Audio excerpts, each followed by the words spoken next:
Bonjour à tous, bienvenue au webinaire de Médoucine, donc les conférences de la santé au naturel.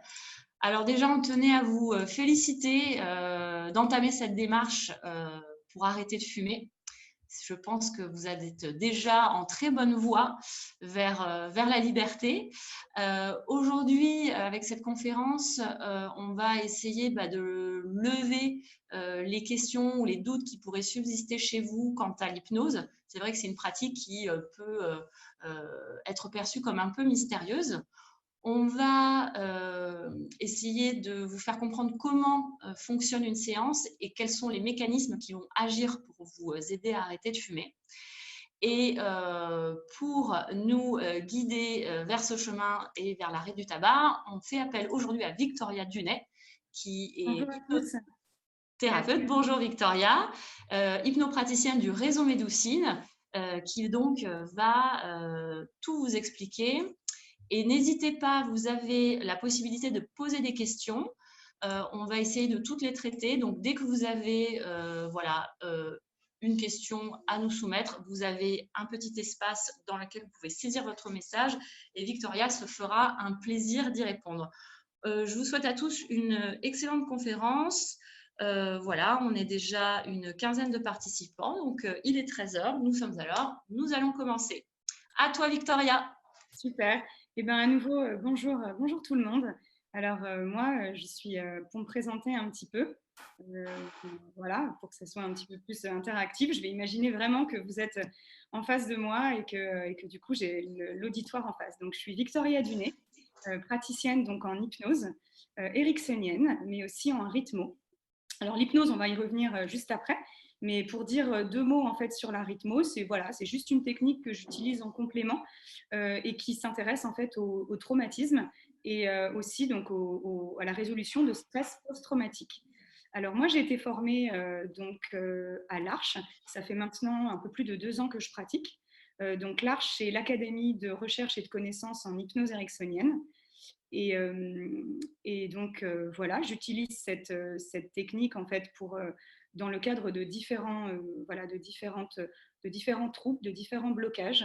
L'idée, c'est vraiment d'utiliser l'hypnose pour toutes en fait les problématiques vous voyez, pour lesquelles en fait consciemment c'est difficile, pour lesquelles il y a des difficultés conscientes à vraiment pouvoir bien avancer. Vous avez l'impression d'être dans quelque chose, vous savez un peu cette phrase, mais je ne comprends pas pourquoi, pourtant j'y mets beaucoup de volonté et tout ça, mais ça ne marche pas quand même.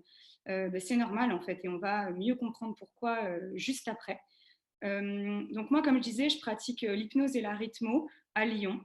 Et je les pratique en fait d'une manière voilà, assez du coup personnalisée, parce qu'à date, on peut trouver beaucoup de choses qui existent en fait entre guillemets dans le monde, dans l'univers de la thérapie.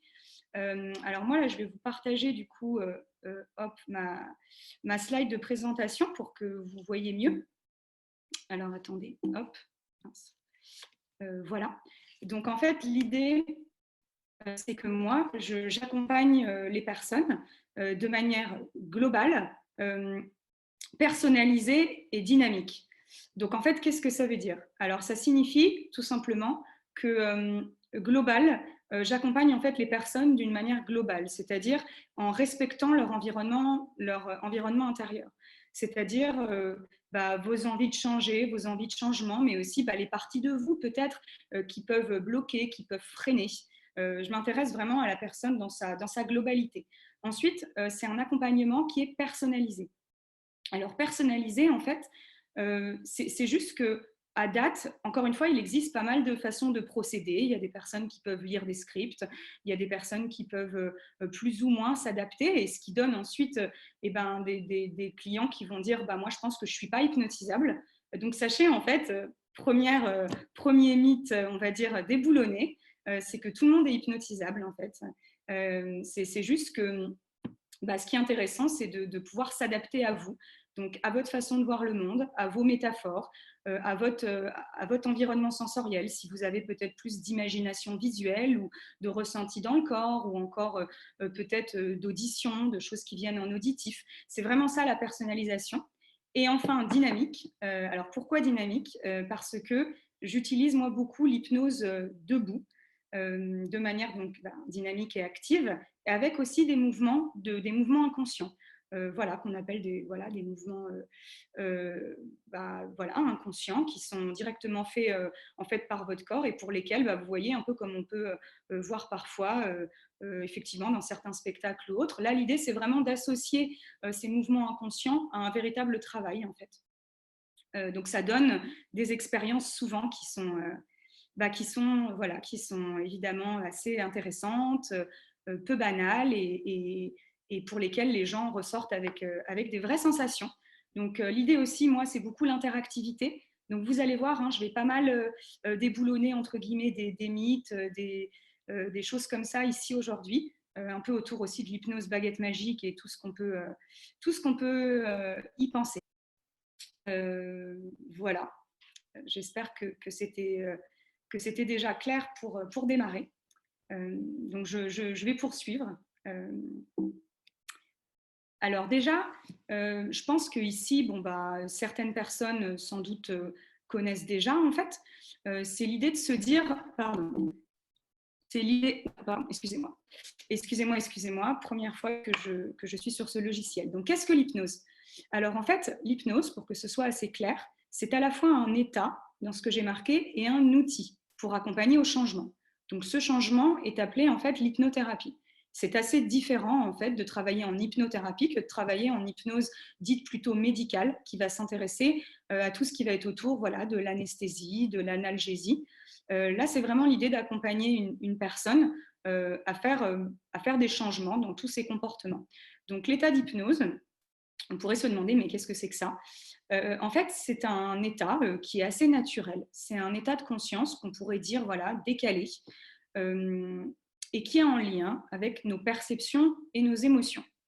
Donc, en fait, ça signifie que c'est un état par lequel vous passez tous un certain nombre de fois dans la journée, en fait. Par exemple, quand, je ne sais pas, vous savez, des fois, l'impression, lors de certaines activités, par exemple, qui vous passionnent ou des choses comme ça, que le temps, en fait, il va commencer à s'étirer, que le temps, parfois, il est plus long que prévu.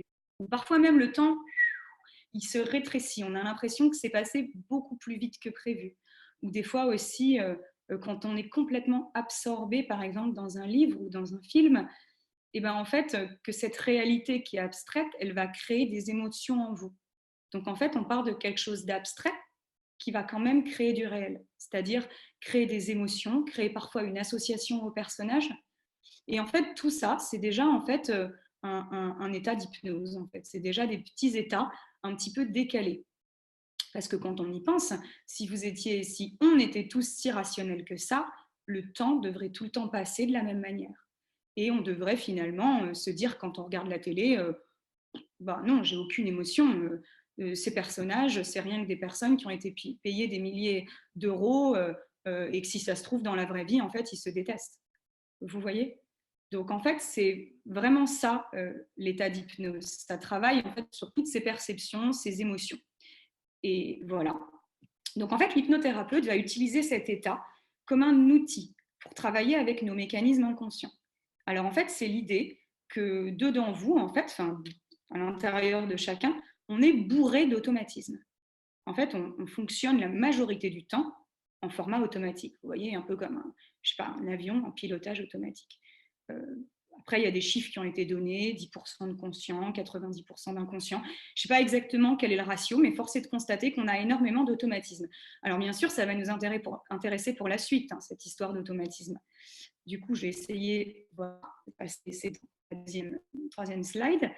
Donc là, l'idée, comment ces automatismes se créent, c'est vraiment de pouvoir vous partager en fait deux, trois choses importantes au niveau de la création de ces automatismes. C'est en aucun cas de vous faire un cours sur les neurosciences, qui sont vraiment quelque chose de fort compliqué, fort complexe.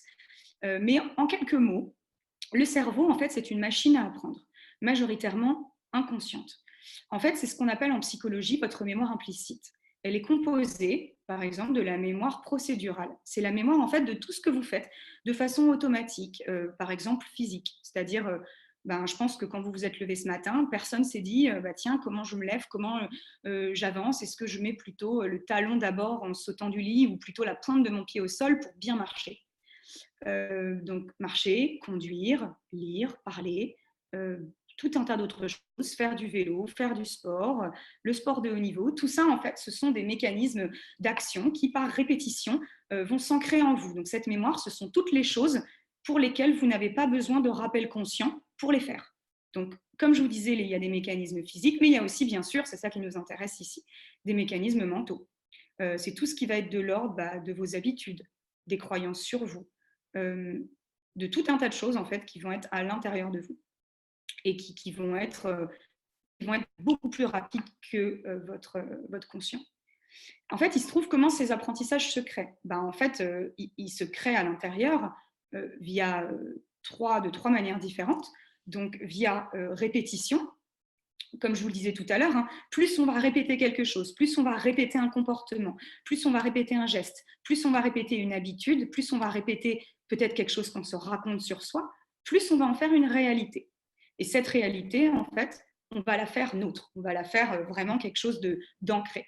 Ensuite, ça se passe aussi par association, l'apprentissage. C'est-à-dire que notre cerveau est majoritairement, et ça c'est super intéressant aussi, il est majoritairement associatif. C'est ce qui fait que sans doute, voilà, vous avez parfois, je ne sais pas moi, il y a l'odeur d'un parfum qui vous vient et hop, en fait, ce parfum, il vous amène directement au souvenir, par exemple, je ne sais pas moi, d'un événement qui vous amène lui-même au souvenir d'une personne, qui vous amène lui-même à un autre souvenir, etc., etc. Il y a ça aussi beaucoup avec les musiques ou des choses comme ça, ou avec les périodes de l'année. Là, on arrive par exemple à Noël. Bon, la plupart du temps, en fait, à Noël, au fond, on revit tout un tas de Noël en fait, qu'on a déjà vécu avant. C'est la somme de ça. Et enfin, vous avez l'apprentissage via les émotions. Alors en fait, l'apprentissage via les émotions, c'est un apprentissage qui est extrêmement rapide, qui va permettre en fait tout de suite à quelque chose de s'ancrer en fait. C'est-à-dire que je pense que là, on pourrait avoir donné l'idée, par exemple, du 11 septembre 2001. Je crois que tout le monde ici, enfin au-dessus d'un certain âge, se rappelle en fait qu'est-ce qu'il faisait, où est-ce qu'il était ce fameux 11 septembre 2001. Parce que là, pour le coup, il suffit d'une fois. Et dans cette fois-là, clac, ça ancre en fait tout un tas de choses.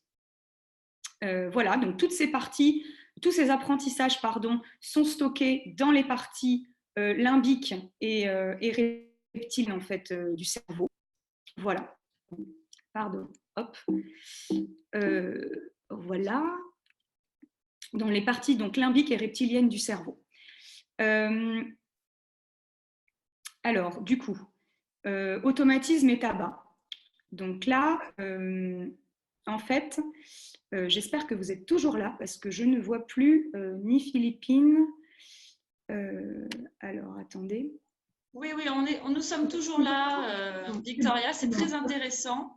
Pardon, nous sommes pendus à tes lèvres. Excusez-moi. Pas de souci. Voilà. Là, du coup, voilà, on va comprendre en fait comment notre cerveau et la cigarette fonctionnent ensemble, si je comprends bien. C'est tout à fait ça. En fait, c'est vraiment l'idée que dans les automatismes, bien sûr, là, vous avez compris du coup que dans le tabac, ça joue un rôle hyper important parce que souvent, moi, les personnes qui viennent me voir pour arrêter de fumer, à la première question, en fait, pourquoi fumez-vous, la réponse est souvent, en fait, je ne sais pas pourquoi. C'est-à-dire que c'est devenu un geste automatique. Je ne me suis même pas rendu compte, en fait, que la cigarette, clac, elle était dans la bouche et que j'étais en train de l'allumer, en fin de compte. Donc, en fait, comme je vous l'expliquais tout à l'heure, ce geste, notamment par les répétitions, est devenu quelque chose d'automatique.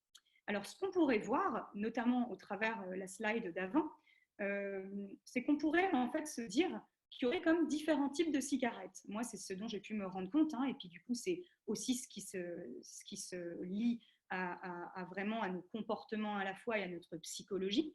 D'abord, il y a les cigarettes automatiques. Donc, c'est celles en fait qu'on fume, comme je vous l'expliquais tout à l'heure, assez mécaniquement. Par exemple, je ne sais pas, on sort de chez soi, clac, on s'allume une cigarette. On est tout seul à la maison, on fait un truc, on fait quelque chose qui nous ennuie ou pas, clac, on prend une cigarette. Bon, toutes ces choses-là. Ensuite, vous avez des cigarettes qui peuvent être associées à des moments de vie. Je pense que celle-là vous parle tout de suite davantage, parce que c'est celle-là qu'on peut, quand on se concentre un petit peu plus facilement, disons, repérer. Ça va être, par exemple, les cigarettes liées notamment, alors les exemples, ça peut être, ok, la cigarette à ma pause café avec les collègues dehors et tout ça, au pied de ma société. Ça peut être ma petite cigarette qui va bien du vendredi soir autour d'une bière pour fêter l'arrivée du week-end. Ça peut être aussi ma cigarette le matin associée à mon café pour me réveiller, en fait, parce que j'ai ancré l'idée que ça allait me réveiller. Et ensuite, vous avez aussi les cigarettes pour gérer les émotions. Alors, en fait, celles-là, elles sont généralement, en fait, un peu plus ou moins perçues, en fait, par les individus. C'est-à-dire que, en fait, ça peut être, par exemple, vous savez, quand vous dites « Ah bah tiens, là, je suis trop stressée, il me faut une cigarette pour me détendre, par exemple. » Ou « Tiens, je vais fumer une petite cigarette et puis ça va me concentrer. » Ça, en fait, c'est directement lié, en fait, de façon plus directe à des émotions. Alors, ce qu'il faut savoir, c'est que ces 3 catégories de cigarettes, en fait, ont pour la plupart des ressorts qui sont des ressorts émotionnels. C'est-à-dire justement que ça soit dans les cigarettes mécaniques, les cigarettes associatives ou les cigarettes directement pour gérer les émotions, et en fin de compte, si on creuse un petit peu, elles ont toutes des ressorts quand même plus ou moins, on va dire une bonne partie, 90%, ont des ressorts émotionnels et du coup des ressorts psychologiques. Par exemple, si on prend, on va dire simplement une cigarette mécanique, une cigarette que j'ai appelée mécanique. Par exemple, vous êtes chez vous, vous fumez. Ok, moi si je questionne, j'ai eu plusieurs clients comme ça. Ok, qu'est-ce qui se passe en fait? Vous êtes chez vous, vous fumez. En fait, je fume parce que je me sens seule en fait. Je me sens seule, je m'ennuie, j'ai besoin de faire quelque chose. Bon, là, en fait, vous voyez bien que c'est pas que mécanique, elle n'est pas que automatique, en fait, cette cigarette.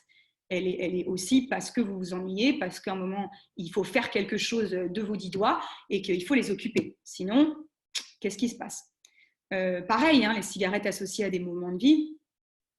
Typiquement, dans les soirées avec les amis, les collègues, etc., souvent, il peut y avoir aussi le problème de se dire qu'est-ce qui se passe en fait si moi je fume pas alors que tous mes amis fument et que je suis la seule ou le seul à être tout seul comme ça dans mon canapé, tous les autres sont sur le balcon, comment je gère ce moment où je me sens finalement un peu tout seul, où je me sens un petit peu, comment dirais-je, pas tellement dans le conformisme en fait. Donc c'est toute cette gestion qui va être intéressante. En fait, vous allez encore mieux comprendre, voilà, c'est bon, elle est passée celle-là. Donc les approches pour s'en séparer grâce à l'hypnose. Donc là, vraiment, l'idée, c'est de vous présenter ce qui se passe en hypnose, en fait, à l'heure actuelle, les différentes approches, sachant qu'évidemment, il y a tout un tas d'autres possibilités pour traiter, pour s'occuper, pour gérer, pour accompagner la problématique d'arrêt du tabac. Donc tout d'abord, en hypnose, ce qui se fait beaucoup, et ce dont sans doute vous avez déjà entendu parler, c'est une approche qui va être centrée autour du symptôme. Alors le symptôme, c'est quoi? C'est vraiment le comportement seul. En fait, c'est le fait, c'est juste voilà, le fait du geste, le fait du comportement tout seul. Alors ça va être par exemple, vous allez voir un hypnothérapeute, alors souvent d'ailleurs, c'est des personnes, vous savez, qui mettent des grandes affiches sur le site en disant je ne sais pas, par exemple 100 €, 150 € la séance, mais en gros, vous êtes sûr d'arrêter en 2 fois. Alors en fait, souvent, ces personnes-là, mais peut-être pas toujours, ils fonctionnent en fait avec une technique qui va donc directement s'intéresser à associer, comme on l'a vu tout à l'heure, comme je vous l'ai expliqué, des mécaniques associatives pour du coup associer le tabac, votre comportement, à quelque chose de dégoûtant, de pas bon pour vous, quelque chose qui va faire qu'il y aura un effet en fait de rejet et que ça sera plus possible pour vous de fumer. Par exemple, associer, je ne sais pas moi, l'odeur du tabac à un pot d'échappement. Donc, à chaque fois que vous allez fumer, clac, vous sentirez, par exemple, un pot d'échappement. Donc, évidemment, personne n'a envie de sentir ça et ça peut très vite dégoûter. Ça s'appelle donc une thérapie plus ou moins par le dégoût. Vous avez aussi une autre option, hein, il y a beaucoup d'options. Bon, voilà, j'attrape le paquet de cigarettes et en l'attrapant, par exemple, on associe en état d'hypnose le fait que la personne se brûle la main en attrapant le paquet. Donc, elle ne pourra plus jamais attraper un paquet de cigarettes. Mais je pense que là, en fait, vous êtes déjà en train de vous dire que ce truc-là, c'est pas forcément très éthique, entre guillemets. Enfin, moi, en tout cas, je trouve, pour moi, c'est évidemment pas du tout la meilleure manière d'accompagner. C'est une manière assez brusque qui s'intéresse que donc au comportement et pas forcément à ce qu'il l'a généré. Alors moi, je pratique surtout plutôt sur une approche qui va être plus, comme j'expliquais tout à l'heure en introduction, qui va être plus globale, qui va être en fait centrée autour vraiment du problème. C'est-à-dire, qu'est-ce qui génère l'envie de fumer? Donc vous voyez, c'est comme si on avait en quelque sorte comme deux niveaux de lecture là-dessus. Il y a votre comportement en dessous et au-dessus, il y a ce qu'il génère. Donc ce qu'il génère, si on prend l'exemple du stress, alors moi j'ai eu le cas par exemple d'une personne qui est venue me voir en fait pour arrêter de fumer.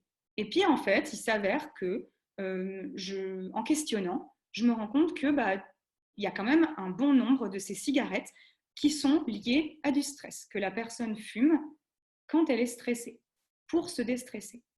Alors à ce moment-là, je pense que vous avez déjà compris, mais si on s'intéresse aux symptômes, moi je peux très bien dire ok, parfait, alors d'accord, installez-vous et puis voilà, je vous accompagne dans un bon état d'hypnose et puis à ce moment-là, je vais pouvoir lier le tabac par exemple au pot d'échappement ou à une vieille odeur, je ne sais pas moi, de poisson pourri, hein, et hop, ça y est, vous ne fumez plus.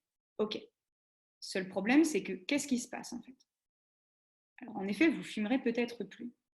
Mais le stress, lui, par contre, il va toujours être là, en fait.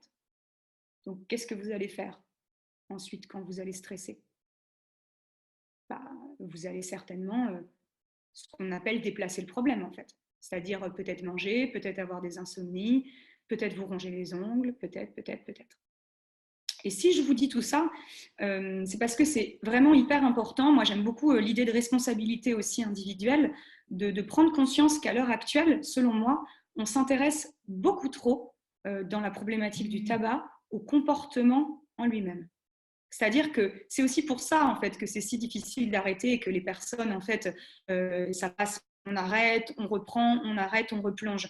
Parce qu'évidemment en fait quand on s'intéresse au comportement, on donne juste un coup de pouce à la volonté et à ce moment-là la personne elle doit vraiment se concentrer pour garder cette volonté, pour pas recraquer. Donc si on s'intéresse que aux symptômes, évidemment il y a potentiellement plus de risques de rechute en fait.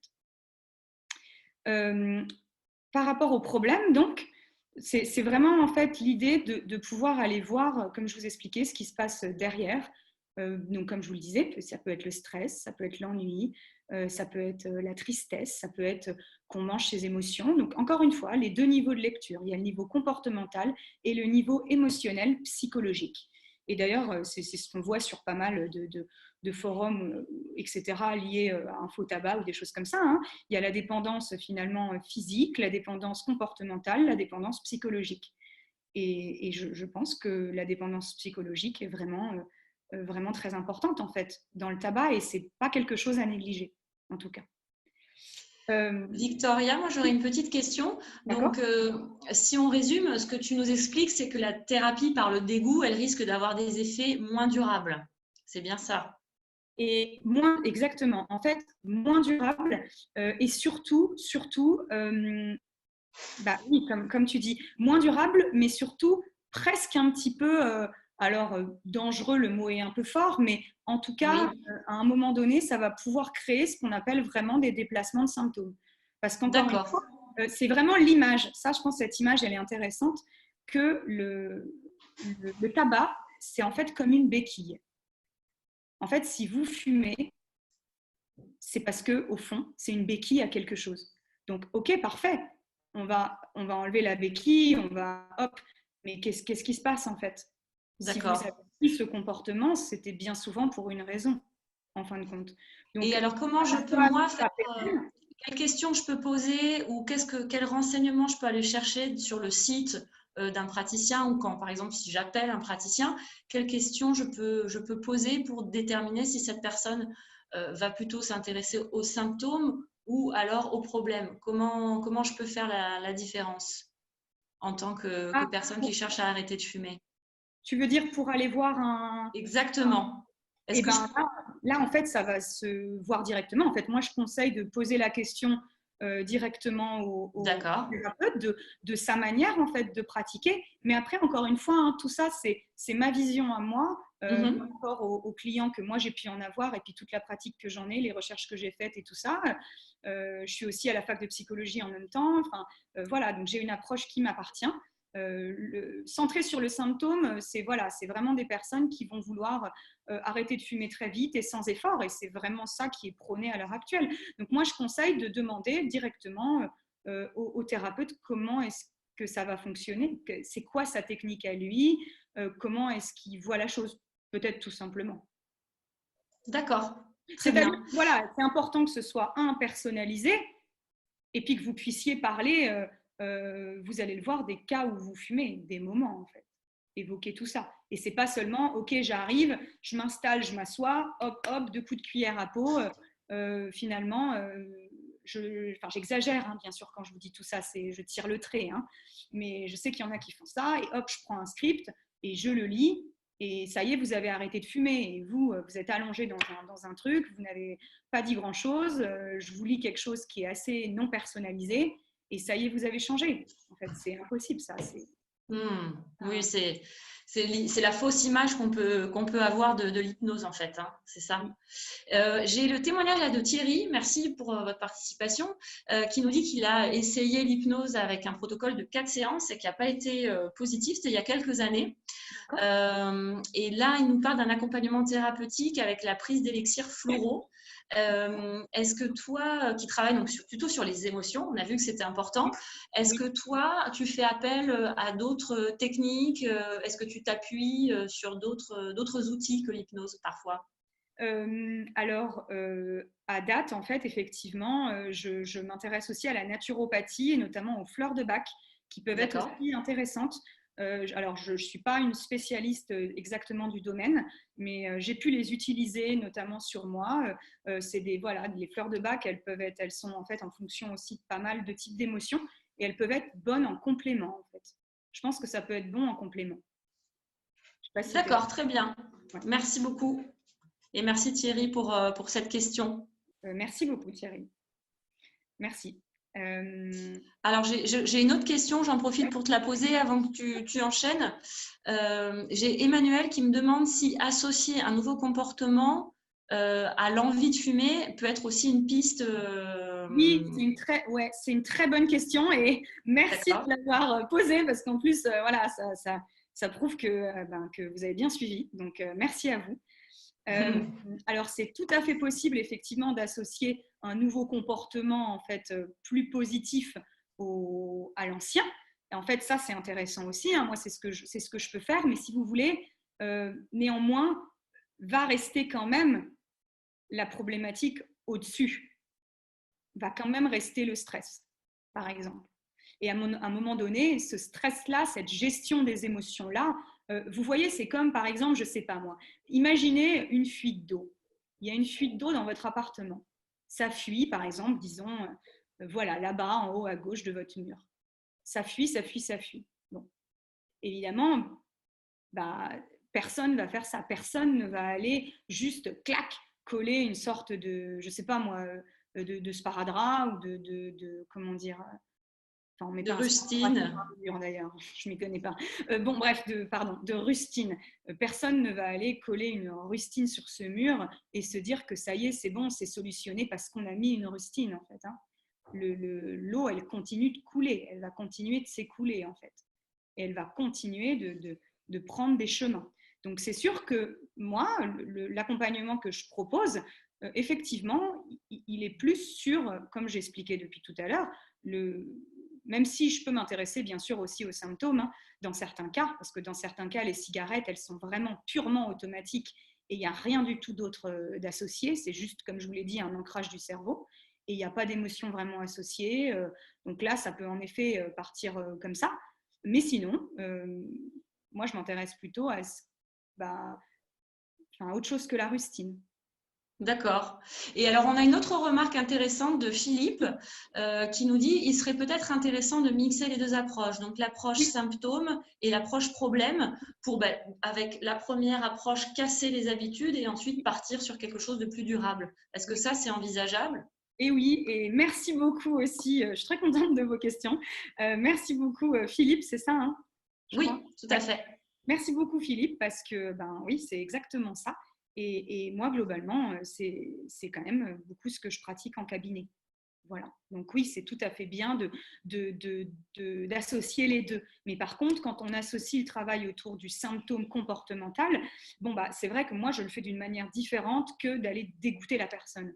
Ce qui me semble quand même, encore une fois, un peu pas très éthique et un peu brutal pour mon avis personnel. D'accord. Alors, on a encore une question Ouais. de Véronique, cette fois-ci, qui nous demande comment et si l'hypnose peut prendre en charge un jeune qui est addict au tabac et au cannabis Oui. et qui fume non pas par plaisir, mais et pas, pardon, qui fume, pardon, je me mélange les personnes qui fument par plaisir, voilà, et pas par angoisse ou stress. Alors déjà, est-ce qu'un mineur peut faire de l'hypnose? Et enfin, comment on adresse quelqu'un qui fume par plaisir? Oui, alors bien sûr, un mineur peut faire tout à fait de l'hypnose. Et d'ailleurs, même, j'ai envie de dire, plus on est enfant, ou plus on a un enfant intérieur assez actif à l'intérieur de soi, hein, même en étant adulte, hein, euh, bah, plus en fait ça va être efficace parce que l'hypnose, ça s'intéresse à cette partie de vous qui imagine, qui ressent, qui perçoit, et les enfants ont quand même beaucoup cette capacité-là. Donc oui, oui, oui. Voilà. Et la deuxième question, c'était, pardon. Du coup, comment on s'y prend quand quelqu'un fume par plaisir et Ah, qu'il n'y a pas forcément d'angoisse ou de stress sous-jacent? bah alors là, effectivement, c'est là où c'est intéressant, c'est que si la personne fume par plaisir, en fait, c'est toujours la même chose avec le tabac et avec les autres formes d'addiction, c'est vraiment de se dire, c'est toujours un enjeu entre le plaisir et ce que ça me génère de déplaisant. Il faut vraiment que ce que ça génère de déplaisant, en fait, à un moment donné, soit plus fort que le plaisir. Parce que Mhm. si c'est vraiment un très très grand plaisir, ben, ça va être assez quand même compliqué de s'en défaire à ce moment-là. Et pour répondre à la question, le tabac et du coup fumer d'autres choses, du cannabis ou autre, bon bah ça en fait ça va être deux choses, vous voyez, c'est deux problématiques différentes parce que les deux amènent des choses différentes déjà en D'accord. termes physiologiques, mais les deux aussi sont pris à des moments différents, donc répondent à des besoins différents. Donc, ça va être traité. On peut traiter ça bien sûr ensemble au sein d'un même accompagnement, Mhm. mais sûrement qu'on va atterrir sur des besoins différents pour lesquels on les fume. D'accord, bah c'est très intéressant. Et moi, ce que je lis entre tes mots, c'est Ouais, que l'hypnose permet d'adresser aussi d'autres problématiques et d'autres addictions qui peuvent être voilà, tout à les fait. jeux en ligne, Oui, c'est tout à fait ça. l'école. Tout à Ok, fait. En fait, vraiment, d'accord. c'est vraiment intéressant de.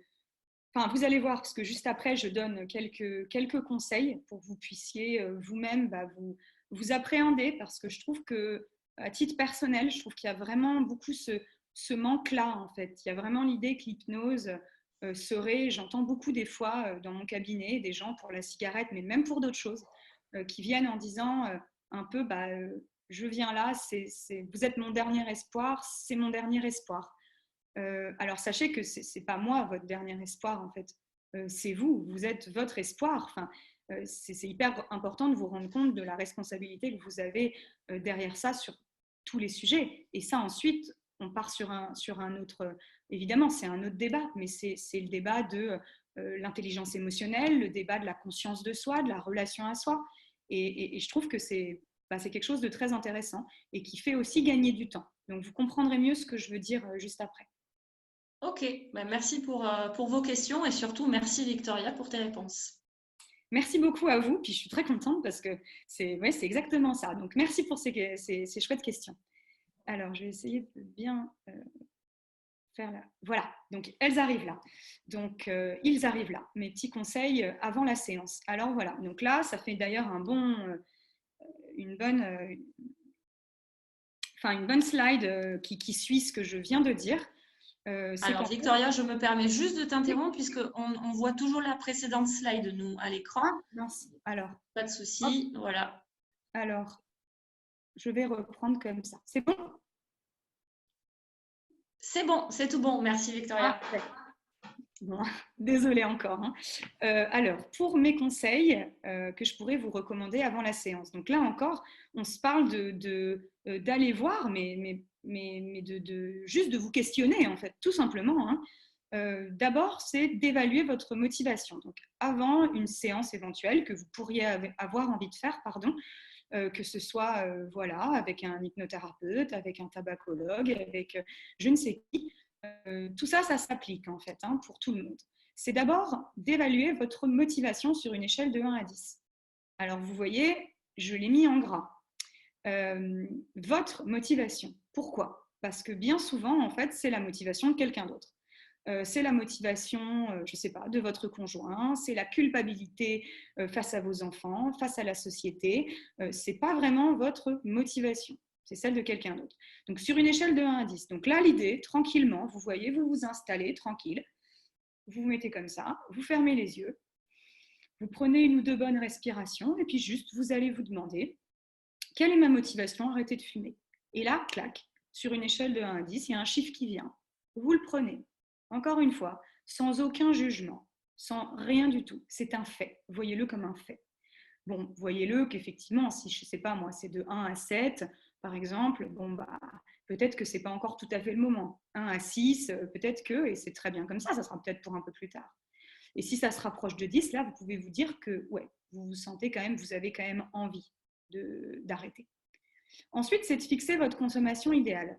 Donc là encore, je trouve quand j'entends un peu, quand j'écoute des podcasts ou des choses comme ça, quand je lis des articles, je me rends compte qu'il y a beaucoup de culpabilisation aussi autour des fumeurs, avec l'idée qu'il faudrait arrêter, que c'est pas bon de fumer, que ça occasionne les maladies et tout ce que l'on connaît.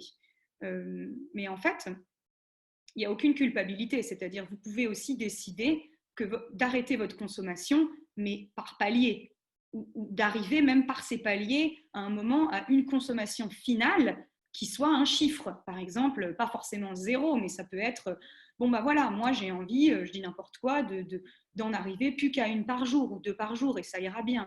Vous voyez, et en fait, encore une fois, aucun jugement, bienveillance pour vous, c'est tout. C'est votre volonté à date et elle est tout à fait acceptable en fait. Elle est comme elle est.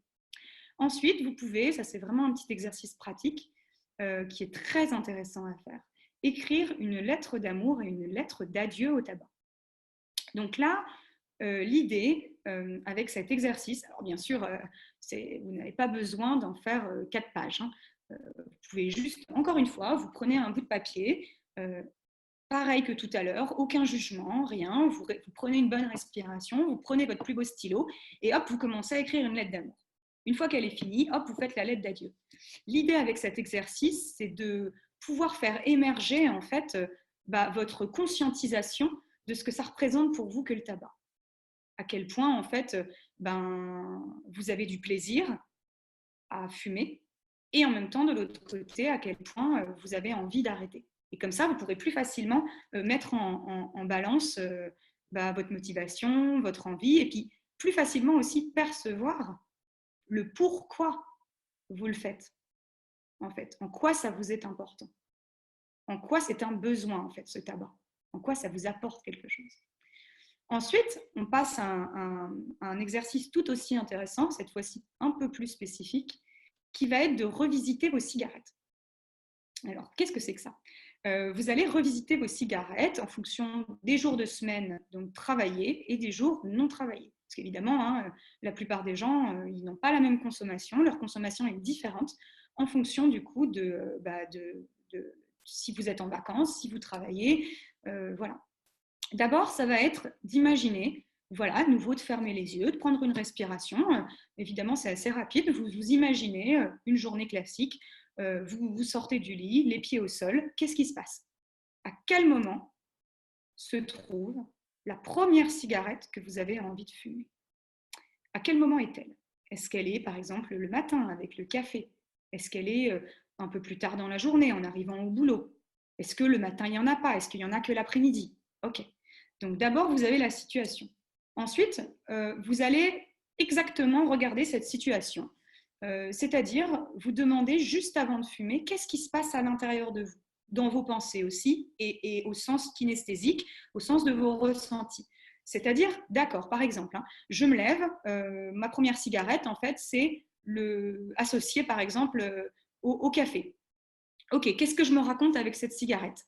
Ah bah, je me raconte, par exemple, que j'ai envie de la fumer parce qu'elle va me réveiller. Ça, c'est votre pensée automatique. C'est ce qu'on appelle dans le jargon votre dialogue intérieur. Et ensuite, c'est quoi l'émotion qui vient? Juste avant de la fumer, pendant que vous la fumez et après que vous l'ayez fumée.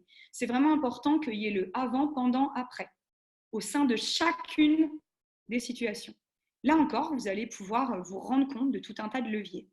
Et ce qui est intéressant, c'est aussi que juste parfois, vous allez voir, avec juste quelques petites prises de conscience, c'est fou comme on arrive en fait déjà à décanter certaines choses.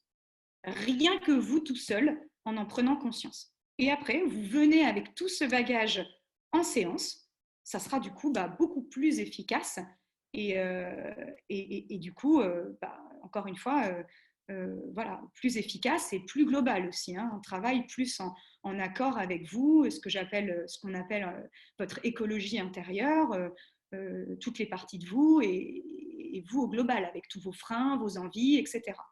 Et enfin, décider d'une date d'arrêt. Donc là, voilà, là c'est le summum de la motivation. Vous vous dites, OK, à telle date, j'aurai arrêté. Vous vous créez déjà en fait une autosuggestion en faisant ça. Vous vous dites, OK, à telle date, j'aurai arrêté. Donc vous créez déjà inconsciemment des mécanismes qui font que vous commencez à l'intégrer comme une autosuggestion. Voilà pour cette présentation. Je vais passer maintenant à la conclusion. Alors, on a des petites questions. Okay, est-ce que tu veux qu'on attende la fin ou tu veux y répondre non. maintenant? Ouais, c'est bien comme ça. Comme ça, on répond au fur et à mesure. Ok, super. Alors, on a Muriel qui nous demande si, après 50 ans de tabagisme, est-ce que c'est encore gérable et possible d'arrêter avec l'hypnose? Oui, oui. Et souvent, en fait, si vous voulez, notre cerveau, sachez qu'il apprend très vite. Et sachez que du coup, il peut désapprendre très vite, en fait. C'est-à-dire que parfois, on peut, je ne sais pas, avoir commencé à fumer pour des raisons, je ne sais pas, la plupart du temps, c'est pour quand on avait, je dis n'importe quoi, hein, c'est un exemple, quand on avait 15 ans, pour un peu, justement, faire un peu la petite révolution ou pour participer à un groupe, donc pour répondre aux besoins de conformisme social, etc. Et puis après, à nouveau, comme j'expliquais, ça devient une répétition. Ça fait 50 ans qu'on fume, mais néanmoins, finalement, c'est juste en fait ancré. En fait, c'est pas la longueur qui fait la difficulté à arrêter. Ce n'est jamais ça. Parce que l'inconscient peut apprendre très vite, mais il peut désapprendre très vite aussi. Voilà. D'accord, bon, c'est rassurant, tout est toujours possible. Ah oui, ça c'est une certitude. Muriel, c'est ça? Oui, absolument, c'est Muriel. C'est une certitude, Muriel, que tout est possible à tous les âges. Et c'est ça en fait qui est beau. C'est que vos capacités, en fait, votre souplesse cérébrale, elle est tout le temps là. Hein, la capacité d'apprendre, de désapprendre. Je veux dire, voilà. Alors, on a une autre question d'Emmanuel qui nous demande si l'hypnose est capable de nous faire oublier que nous sommes fumeurs. Et bien aussi, ça c'est une très bonne question. Merci à nouveau, qui est utilisée par, comme j'expliquais tout à l'heure, dans le cadre en fait plutôt du symptôme. Quand on s'intéresse plutôt aux symptômes, ça va être en fait qu'on va mettre la personne, enfin, qu'on va accompagner la personne plutôt dans un état d'hypnose, parce que la personne, voilà, est aussi comment dire, active dans ce procédé-là, et on va lui faire imaginer que voilà, elle se trouve dans 10, dans 20 ans et qu'elle a totalement oublié qu'elle avait pu être fumeuse un jour. Donc là, en fait, si vous voulez, bien sûr que ça peut se faire, mais pour moi, ça s'apparente de la même manière au côté symptômes et aussi au côté, c'est la même chose pour moi que l'ancrage avec le pot d'échappement ou l'ancrage avec le paquet qui brûle ou des choses comme ça. Par exemple, moi, j'ai une cliente qui est venue me voir, qui avait fait 3 séances de 3 choses différentes. Elle avait fait une fois une séance d'hypnose, une fois une séance avec un tabacologue et une fois une séance de, je ne me souviens plus exactement quelle thérapie, mais une autre fois quelque chose d'autre. Au sein de ces 3 séances, donc elle a fait chaque fois des séances uniques, à intervalles différents, elle a arrêté de fumer, mais de façon non pérenne. En fait, elle a arrêté, première fois pendant 15 jours ou 3 semaines, deuxième fois pendant 3 mois et troisième fois pendant 1 an.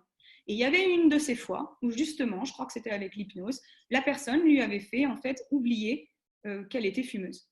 Mais vous voyez qu'en fait, au bout d'un moment, en tout cas, le seul problème de ça, c'est que je lui ai demandé du coup qu'est-ce qui avait fait, parce que c'est ça qui est intéressant. Après, évidemment, la personne du coup revient puisque ça n'a pas fonctionné. Donc la question à ce moment-là à se poser, même pour vous d'ailleurs, c'est de vous demander, tiens, qu'est-ce qui m'a fait rechuter en fait? C'était quoi? Et c'est ce que je lui ai demandé. Et elle m'a répondu, pour 2 fois sur les 3, que c'était dans un cas de deuil. Donc vous voyez bien, encore une fois, qu'à ce moment-là, on se parlait plutôt de quelque chose d'émotionnel en fait. Donc en fait, on a eu beau lui faire oublier qu'elle était fumeuse, on a eu beau lui faire tout un truc très comportementaliste. Au fond, une fois que l'émotion dérangeante est revenue, elle a recraqué. Voilà. Merci pour cet exemple, il est très parlant, je trouve. Moi, j'ai une question. Est-ce que tu pourrais nous décrire en fait comment se passe une séance? Concrètement, combien de temps ça dure et qu'est-ce qui se passe quand la personne arrive dans ton cabinet? Oui. Alors concrètement, en fait, quand la personne arrive, donc, elle s'installe tranquillement. Moi, je commence par poser, évidemment, quelques questions quand même pour un petit peu mieux connaître la personne et tout ça, pourquoi elle est là, encore une fois, son degré de motivation et tout ça. Et puis, il va y avoir d'abord un échange du coup qui est hypnotique, parce que l'hypnose est partout en fait. Et chaque fois que vous rentrez, comprenez bien, dans une de vos émotions, que vous rentrez dans un de vos mécanismes internes, forcément, vous y êtes un peu en état d'hypnose. Quand les gens finalement me parlent d'un problème et qui se mettent à pleurer, au fond, là, on est d'accord qu'ils sont tous sauf rationnels en fait. Quand ils me parlent des fois de choses passées depuis 50 ans, qui pensaient que c'était très, très, très, très loin et qu'au fond, en discutant, ça revient et qu'ils se mettent à pleurer, là, ils sont déjà en état d'hypnose. Ou une autre émotion, pas que pleurer. Donc, en fait, voilà, ce premier questionnement, ce premier échange qui se passe généralement assis, a pour but vraiment de pouvoir juste d'abord comprendre, déjà comprendre qui vous êtes, comprendre votre objectif, percevoir votre objectif. Et ensuite, moi, je vais un peu tirer comme un fil d'Ariane de vos émotions pour voir en fait à quel endroit les choses résonnent pour vous. Et ensuite, on va se lever, puisque comme je vous disais, je fais de l'hypnose debout. On va aller sur mon petit tapis hypnotique. Et là, on va démarrer démarrer un voyage, en fait, comme une sorte de voyage intérieur, où l'idée, en fait, ça va être de travailler à la fois avec vos représentations, vos émotions, votre concentration, pour, en quelque sorte, l'hypnose, c'est toujours ça, c'est voir les choses d'un autre angle, faire le deuil de choses, d'émotions qui finalement ne sont pas digérées. Si vous saviez le nombre de personnes qui viennent pour des choses et qu'on en travaille d'autres, vous voyez, par exemple, une personne est venue pour des problématiques de confiance en soi au travail. Et en fait, en questionnant, on a par exemple atterri sur un deuil qui était apparemment pas fait. Voilà quoi. La personne était très étonnée de se dire que ça pouvait encore avoir un lien avec ça. C'est juste qu'en fait, l'hypnose est tout sauf rationnelle. Donc, encore une fois, on va travailler sur vos émotions, vos représentations. Parfois, il y a des personnes en état d'hypnose, par exemple, il y a tout un imaginaire qui commence à se créer. Elles imaginent, par exemple, je ne sais pas, un arbre elles s'imaginent comme étant un arbre, c'est un exemple. Hein. Voilà, elles imaginent l'effet du vent dans les branches. Et il y a toute une histoire en fait qui se construit. Et cette histoire, en fait, évidemment, hein, consciemment, vous pourrez vous tordre la tête dans tous les sens, ça sera difficile à comprendre, mais pour vos parts inconscientes, c'est tout à fait réel, parce qu'en fait, vos parts inconscientes, elles apprennent comme ça. Elles apprennent par les histoires, elles apprennent par les métaphores. On apprend tous de cette manière. Et c'est donc toi qui, au cours de la séance, nous guide en fait par la voix et par un récit en fait que tu vas construire. C'est un récit que alors là c'est important aussi, que je co-construis. D'accord. Je co-construis, c'est-à-dire que je peux questionner la personne qui est debout pour savoir ce qui se passe pour elle, qu'est-ce qu'elle ressent dans son corps quand on parle de telle ou de telle chose. Vous savez, c'est typiquement les personnes qui... Il y en a beaucoup, hein, c'est quasiment tout le monde. On a tous à un moment donné, quand on pense à quelque chose, encore une fois, repenser à la slide du début, association d'idées. Donc quand on repense, je ne sais pas, à un événement, à une chose, on a par exemple soit une boule à la gorge, une boule dans le ventre, quelque chose comme ça. Bon, bah, on va pouvoir, en état d'hypnose, imaginer qu'on va aller se communiquer avec cette boule, voir ce qu'elle aurait à nous dire et puis la faire disparaître en fait. Un peu comme si on imaginait que toutes les parts de nous ont quelque chose à dire, en fait, malgré le fait qu'on s'en débarrasser. Oui, d'accord, mais si elles sont là, en fait, sachez bien que c'est parce qu'il y a une raison. Hein. Elles ne sont pas là par l'opération du Saint-Esprit, elles sont là parce qu'elles se sont développées en vous suite à des choses, suite à des apprentissages, suite à des répétitions, suite à des choses que vous vous êtes dites. Voilà. Alors, merci beaucoup. Alors, on a encore des questions, donc il nous reste 8 minutes. Donc, si vous avez des questions, allez-y, c'est maintenant. Victoria y répondra et ensuite elle conclura. Alors, on a Leïla qui pose une question très pratique mais très intéressante. Elle demande si on peut venir accompagner à la séance avec un enfant, typiquement un ado. Est-ce qu'il peut y avoir une troisième personne dans le cabinet pendant la séance? Oui, oui, c'est possible. Après, ce qui est intéressant, c'est de se demander pourquoi c'est important pour vous, du coup, peut-être d'être là avec votre ado ou cet ado. Enfin, mais oui, c'est tout à fait possible. Après, bon, c'est vrai que moi ça m'est jamais arrivé, donc je peux pas vous dire ce que ça peut faire. Peut-être que ça distrait un peu la personne qui est peut-être moins avec elle-même, par contre. Donc ça, voilà, faudrait peut-être faire un peu attention à ça. D'accord. Alors, on a une question de Véronique qui demande, pour arrêter de fumer, il faut combien de séances et à quelle fréquence? Et bien alors, du coup, c'est vraiment l'idée que c'est encore une fois très personnel comme réponse. C'est-à-dire que comme j'allais conclure avec cette phrase, mais du coup je vais la dire en avance, c'est tout à fait possible d'arrêter de fumer en une séance comme en plusieurs, graduellement ou non. C'est vrai que j'entends beaucoup qu'on nous dit qu'il faudrait soi-disant, clac, tout arrêter d'un coup, ou sinon on n'arrêterait jamais. Alors ça, sachez que c'est une croyance qui est fausse. Moi, j'ai tout à fait des personnes qui ont arrêté par palier, et qui plus est, des personnes qui ne souhaitaient peut-être même pas non plus arrêter totalement. Donc ça, c'est pour la réponse sur le temps. Et pour le nombre de séances, encore une fois, hein, c'est ce que je vous invitais à faire dans mes petits conseils, c'était un petit peu catégoriser vos différentes cigarettes, lesquelles correspondent à quoi. Et du coup, ensuite, on peut les travailler un peu par paquet de cigarettes, si je puis dire, sans vilain jeu de mots, mais on peut les travailler par groupe, voilà, par groupe. Donc, ça peut prendre voilà, 2, 3, 4, 5 séances. Hein. Voilà, ça dépend encore une fois à quel niveau on travaille, ce qu'on a pu repérer de cet automatisme-là. D'accord, donc en fait, il faut faire cette première séance et ensuite on détermine, c'est déjà une première C'est déjà étape. un premier pas. Et ensuite, Ouais. vraiment encore une fois, hein, c'est important cette idée parce que je trouve qu'elle n'est pas suffisamment véhiculée. C'est l'idée vraiment de co-construire. Moi, j'invite toujours les clients à se demander ensuite, une fois quitté le cabinet, à se demander dans le réel, en fait, qu'est-ce qui se passe.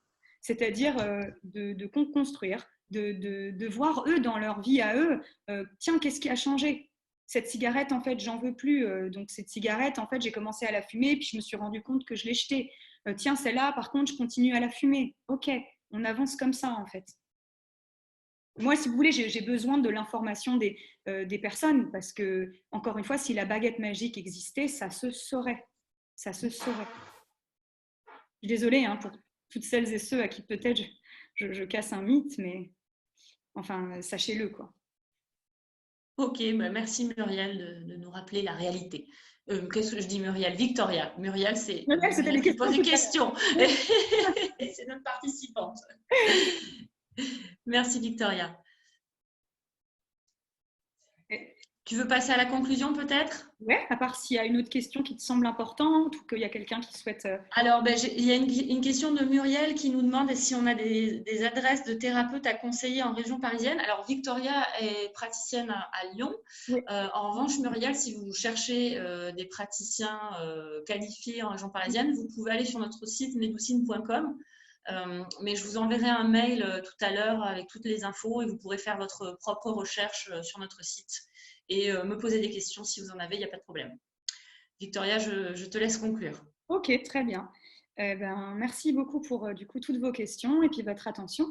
Donc pour conclure, voilà, cette affaire-là de baguette magique à laquelle c'est important de faire attention parce que comme vous avez sûrement pu le constater, du coup, votre implication à un peu essayer déjà de piger comment ce groupe vos cigarettes, c'est important, et votre motivation à arrêter, donc que votre plaisir soit supérieur, enfin que votre déplaisir à arrêter soit supérieur à votre plaisir à continuer, c'est nécessaire.